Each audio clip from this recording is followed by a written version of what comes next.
Joseph, how did you get into this work? That's, on a day like today, that is such a lame question. And a very nice question. Very nice. You guys are so nice. Right?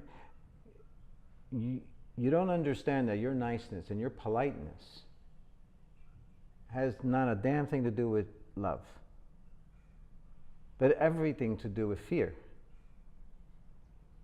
Only fear causes people to be nice on a consistent fashion, to insist on niceness. Only fear insists on that. Love does not. Very nice. What we should be talking about today is not what is nice, but nice. And horrific events that have just happened in France. But instead, you bring me nice bullshit. And this is the norm for this group of people that are in front of me. What is it, 12 of you? You come with nice. I'm here. You've granted me a degree of authority in responding to your questions. Leave me the fuck alone if you don't really want to know anything. So you come to me to something nice. Now, meanwhile, there are people suffering all over the world that we can discuss. That we can discuss so you can get engaged. Because you're far removed from this trauma and this tragedy. You're removed enough that you can actually make a difference and actually help. That we can actually get you connected to love rather than fear. Again, the opposite of love. And it's only fear that has you be nice, to want to get it right, to not go too deeply, to not be moved too much, to not be shown too vulnerable. So we're talking about nice instead of niece. I get it spelled the same in your minds. I get it probably means the same in your minds. But you want to see fear at work. This is what fear does. Fear causes us to ask nice questions. To not be too offensive. To go nice. Now, in the 90s, Barbara DeAngelis came up with a concept she called tanking. I've since added a variation and give her credit for it, but I add a variation, I call it flushing.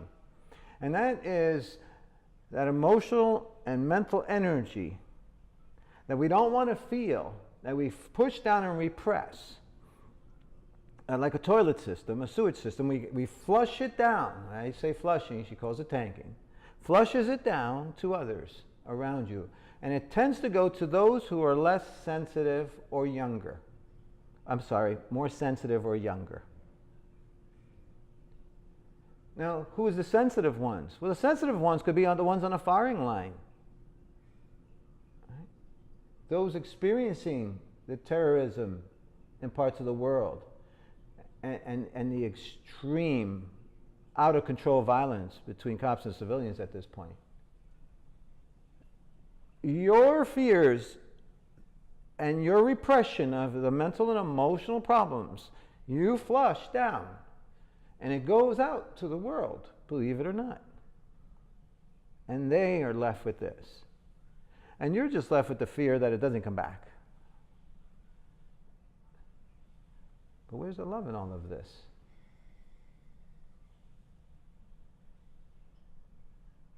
Where's the love in all of this?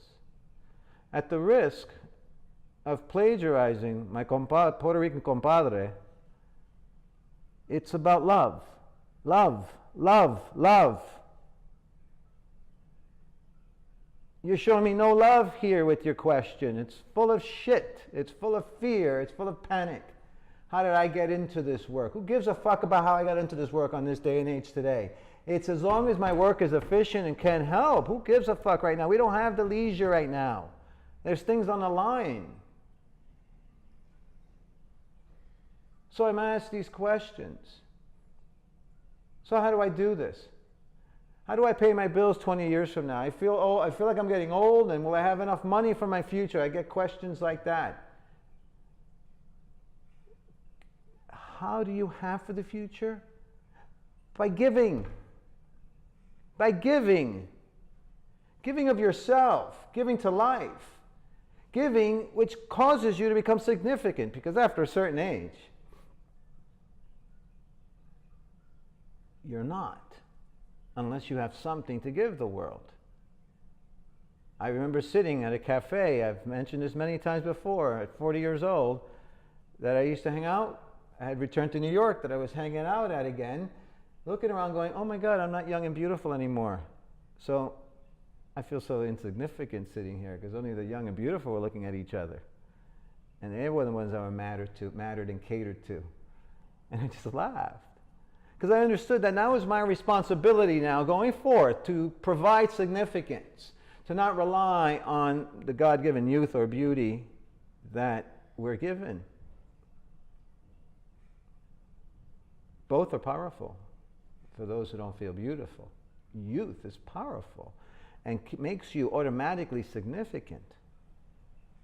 But after a certain age, you have to give. You have to provide the significance. I don't worry about my old age because I'm too busy giving and sharing and causing myself to be significant, and I'm noticing that indirectly I get taken care of. So I have seen this law at work. Give, give, give, give.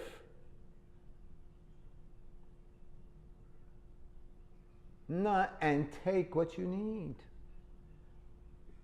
Give and take. Inhale, exhale. That's the answer to the question. I'm worried about the future. Okay, get to work in the present. Start sharing your wisdom, your knowledge. Be an elder in the community. What are you waiting for? Provide the support and the confidence to the young and the strong. Support them so that they can do something in this world or become that yourself. Now I mean strong. I don't mean young. Instead, you're chasing plastic surgery to make yourselves young before you find your strength, those, 40 and over. Cause yourself significance. It's in the giving that you can't help but experience love. It's in the receiving back of those that you are sharing your wisdom and your knowledge to go forth. And in those of you that live in this part of the world where there's lots of room and comforts, you want to understand that you're operating from fear. Right?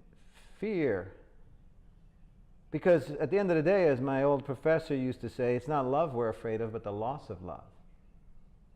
And so let me not push things because I might lose love, and you don't understand that you're then operating from fear. So if there was love in the room, you'd be asking me about Nice, not about where I and how I got into this work.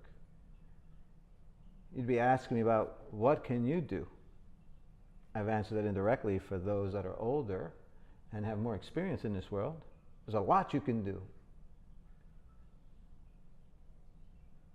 And I could be asked out of the youth so that their strength, their power, their energy can be guided and directed and consolidated and have a direct effect.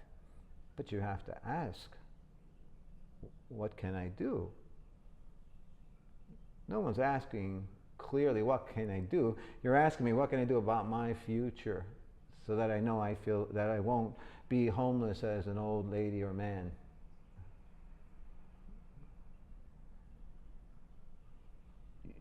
That's the future. Who gives a shit?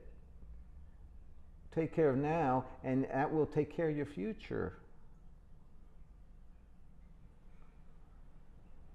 Use your intelligence, and as you provide and give a service and see the services you have and take a look at what you have there that you can bring and share with others. And do your work as someone who's older of getting in touch with your heart and with love and your gut and love, rather than fear and protect and caution and worry, which is the opposite. Spare me these lame questions.